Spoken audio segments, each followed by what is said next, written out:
greatest people are self-managing. They don't need to be managed.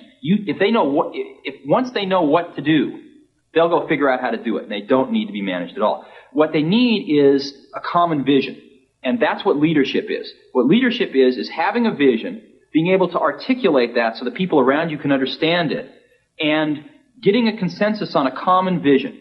We wanted people that were insanely great at what they did, but we're not necessarily those seasoned professionals, but who had at the tips of their fingers and in their passion the latest understanding of where technology was and what we could do with that technology, and who wanted to bring that to lots of people. So the neatest thing that happens is when you get a core group of 10 great people, it becomes self-policing as to who they let into that group.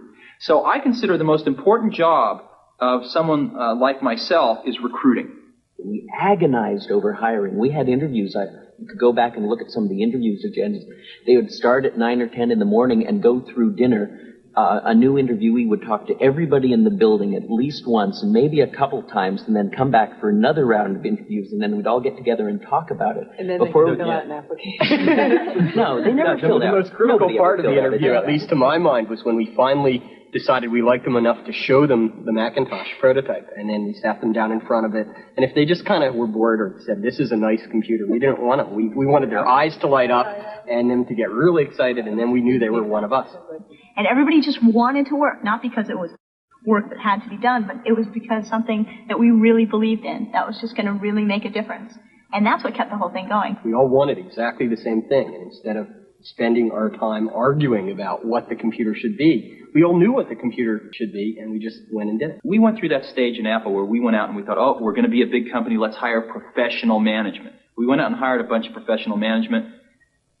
It didn't work at all. Most of them were bozos. They knew how to manage, but they didn't know how to do anything. And so if you're a great person, why do you want to work for somebody you can't learn anything from? And you know what's interesting? You know who the best managers are?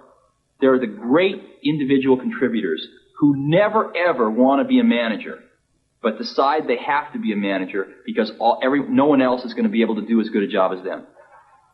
After hiring 2 professional managers from outside the company and firing them both, Jobs gambled on Debbie Coleman, a member of the Macintosh team. 32 years old, an English literature major with an MBA from Stanford, Debbie was a financial manager with no experience in manufacturing. I mean, there's no way in the world anybody else would give me this chance to run this kind of operation. And I don't kid myself about that. This is an incredible high risk, both for myself personally and professionally, and for Apple as a company, to put a person like myself in this job. I mean, they're really betting on a lot of things. We're betting that my skills at organizational effectiveness, override all those, lack of technology, lack of experience, lack of, time in manufacturing. So it's a big risk, and I'm just an example, and every single person on the Mac team, almost to your, entry-level person, you could say that about. This is a place where people were afforded just incredibly unique opportunities to prove that they could